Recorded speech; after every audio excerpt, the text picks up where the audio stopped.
So, touching cobalt.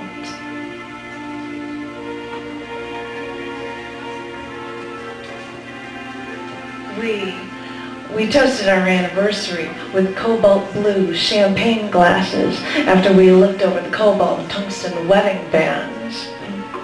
It seems fitting since I'm so attracted to you and your cobalt blue eyes that we're both drawn to cobalt, the most magnetic element. I heard a physicist explain that two solid objects, when they're pressed together, they never actually touch. Now, I can't really imagine it, but maybe because electrons repel, all objects remain one molecule apart. That must be why, when we embrace, I want to hold you tighter and tighter. Because I want to defy the laws of gravity, and I feel that contact with you as long as humanly possible, as long as I possibly can. Because right now, I don't care about electrons keeping us one molecule apart, because when it comes to cobalt, it's 27 protons and 32 neutrons, all wound tightly together with a strong nuclear force. Its nuclear binding energy is so strong that it only breaks apart when it's broken down into its isotopes. It won't break apart in its pure form. Kind of like us, I suppose, how we seem to be so bound by physics. Physicists say that solid objects can never actually touch. And I'm sorry, but when it comes to us, that just can't be true. Because I want to experience you with all of my senses. I want our molecules to intermingle. I want us to actually touch.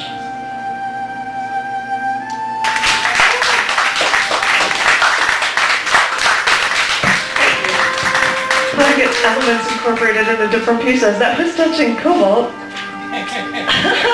You know, as you start going through more and more, you find different ways to incorporate with the elements, right? This one is, and I didn't even tell you that cobalt is number 27 in the periodic table, by the way. But this next one is number 83 in the periodic table. This is bismuth. I heard NASA scientists say that Albert Einstein dismissed some of his theories, that Einstein didn't like some of his theories because he thought they weren't beautiful. And I thought, what is beauty? Is it how the silver pink hue of bismuth tarnishes into an iridescent oxide, refracting colors from a soothing pink to a bright yellow to a deep blue? Einstein believed the most beautiful thing we can experience is the mysterious. It is the source of all art and science. And scientifically, no other metal is more naturally diamagnetic than bismuth. I know, bismuth is diamagnetic. It's not the magnetism of bismuth that causes the aurora borealis and the Earth's magnetic field. But trust me, from what I've seen, no other element can naturally produce such an awe-inspiring, brightly rainbow-colored stair-step pyramid. So we ask, what is beauty? They say that beauty is in the eye of the beholder. So it makes me wonder.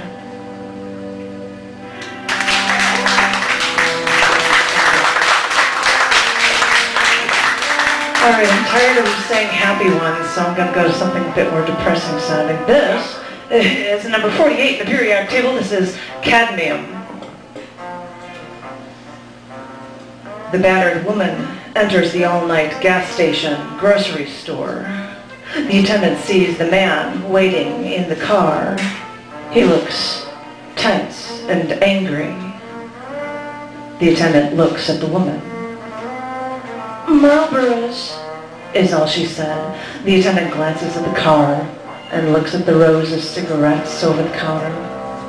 The woman says, "It's for my husband." The attendant asks, "Which kind?" The woman absent-mindedly says, "Red." The attendant reaches for the package. The attendant thinks that even though there is more of the poisonous cadmium in the food we eat, the cadmium is easily absorbed when you breathe it in through these smokes. Studies have even found links between cadmium and cancer, the attendant thinks. So the attendant looks at the woman, hands her the cancer sticks, and thinks, you've probably already paid for this. Even though cadmium is used for pigments or nickel-cadmium batteries, smokers get 4 to 5 times more calcium in their blood and 2 to 3 times more calcium in their kidneys. The woman closes her purse. The attendant closes the register. Give it time, was all the attendant thought as the woman left.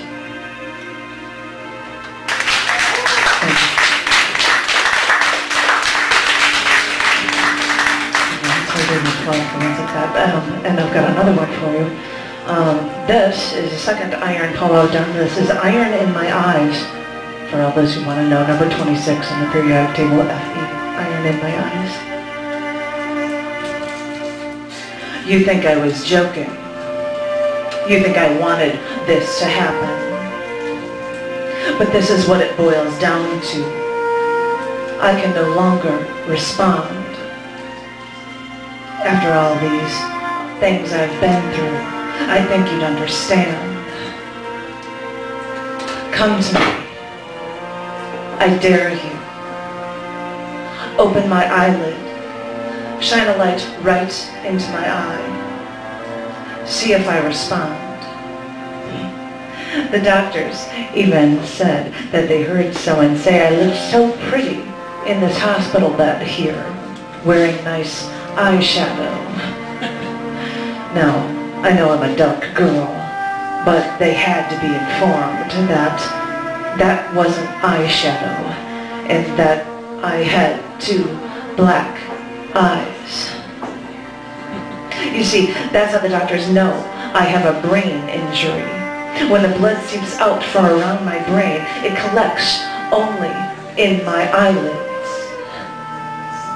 Iron gives color to blood, and coming through from under my skin, my blood-filled, iron-rich eyelids must have been a pleasant mauve hue.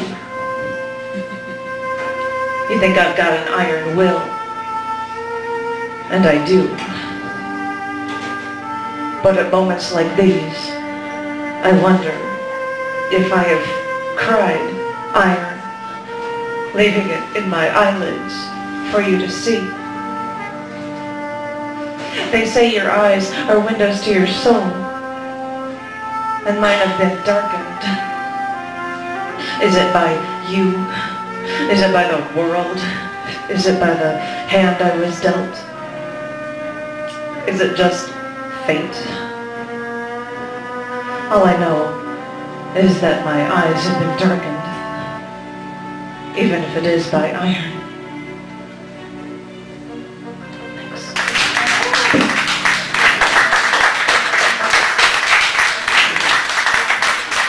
All right. How do I try to wave things from up to down to up? So I'm going to go back and forth. This is manganese, number 25, Mn. Different depth one, I guess. But it's plants. I wanted plants around. She always had plants around. Everything thrived with her. Ever since she died, my home has become a jungle. Let me have control over this. Let me add water nearly daily to the plant I bought when I visited her, or to the tree that she gave me years ago. Add plant food to the water because I don't want anything to die. Trim the dried leaves because they would even remind me that even nature misses her. Keep the plants near windows. They need their light. The manganese needs it for their chlorophyll production. Actually, their manganese assimilates the carbon dioxide into photosynthesis. So breathe in our carbon dioxide and give me some more of my precious oxygen so we can realize how dependent we really are on each other. Actually, I should stock up on manganese plant supplements. I'll make sure you get everything you need. I'll make sure nothing happens to you. Thanks. I know I caught you with that one. This last one. And help. I'll do this one. I'm going to do this one without music. Just for the heck of it. This last one, short one, is cesium. Haha. And you're like, what on earth is cesium? Number 55, and it'll seem more like me. This is cesium. Is this the best of times? Is this the worst of times? Or is this just one of those times? Only humans understand time. Where did all the time go? Do we even know? Time slips away as we look for ways to keep time every day, right down to the nanosecond. Because without my cesium, I wouldn't be so obsessed with being on time for absolutely everything. Without cesium clocks, everyone would be forced to be their clueless selves when it comes to their time in this global village. But we can thank cesium-133 for producing identical radiation at exactly the same frequency, which makes cesium perfect for the cesium atomic clock that monitors time globally in such perfect detail. Perfect for my obsession with time. But I have to remember that with cesium or without, time is only a human construct. But you know, I'll need to check my watch to keep reminding myself of this in times like these. Ladies and gentlemen, thank you very much.